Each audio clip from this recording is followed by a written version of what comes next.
ಅನಿಲ ನಮ್ಮ ಪಾದಯಾತ್ರೆಯಲ್ಲಿ ಎಲ್ಲೆಲ್ಲಿ ಊಟದ ಅರೇಂಜ್ಮೆಂಟ್ಸ್ ಎಲ್ಲೆಲ್ಲಿ ಉಳಿಬೇಕು ಅಂತ ವ್ಯವಸ್ಥೆ ಮಾಡ್ತಾರೆ. ಲಾಸ್ಟ್ ಸ್ಟೂಡೆಂಟ್ ಸ್ವಯಂ ಇಚ್ಛೆಯಿಂದ ಬ್ಲಡ್ ಡೊನೇಷನ್ ಒಳ ಮೀಸಲಾತಿಗೋಸ್ಕರ ಅದ್ರ ಮೂಲಕ ಈ ಸಮುದಾಯಕ್ಕೆ ಒಳ ಮೀಸಲಾತಿ ಜಾರಿ ಆಗಬೇಕು ಅನ್ನುವಂತಹ ಒಂದು ಆಗ್ರಹವನ್ನು ತರ್ತಾ ಇದ್ದಾರೆ. ಅರ್ಪಿಸುತ್ತೇವೆ, ಒಳ ಮೀಸಲಾತಿ ಕೇಳುತ್ತೇವೆ.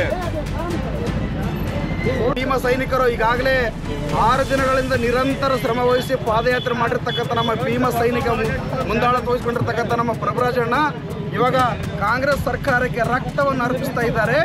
ಈ ಕಾಂಗ್ರೆಸ್ ಸರ್ಕಾರ ಇಲ್ಲಿರ್ತಕ್ಕಂಥ ಎಲ್ಲ ಭೀಮ ಸೇನಾನಿಗಳ ರಕ್ತವನ್ನು ಹಿರಿದುಕೊಂಡು ಸರ್ಕಾರ ಸುಖ ಸುಮ್ಮನೆ ಕೂತ್ರೆ ನಾವು ಬಿಡಲ್ಲ.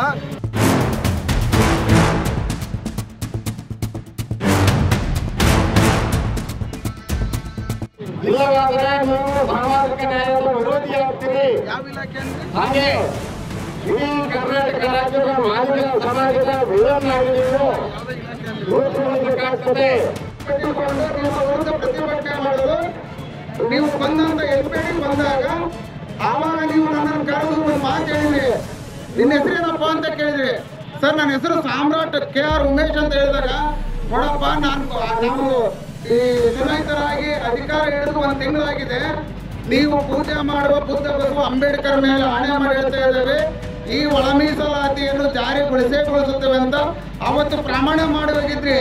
ನೀವು ಅಂಬೇಡ್ಕರ್ ಮತ್ತು ಬುದ್ಧ ಬಸವ ಹೆಸರಲ್ಲಿ ಅಧಿಕಾರ ಹಿಡಿದು ಇವತ್ತು ಆ ಶೋಷಿತ ಸಮುದಾಯಕ್ಕೆ ಅನ್ಯಾಯ ಮಾಡ್ತಾ ಇದ್ರೆ. ಮಾನ್ಯ ಸಿದ್ದರಾಮಯ್ಯ ಅವರೇ, ಕೊಟ್ಟ ಮಾತನ್ನು ಉಳಿಸಿಕೊಳ್ಳಿ, ಇಲ್ಲ ನಮ್ಮ ಪ್ರಾಣವನ್ನು ನಿಮ್ಮ ಪಾದಕ್ಕೆ ಅರ್ಪಣೆ ಮಾಡ್ತಾ ಇದ್ದೀವಿ.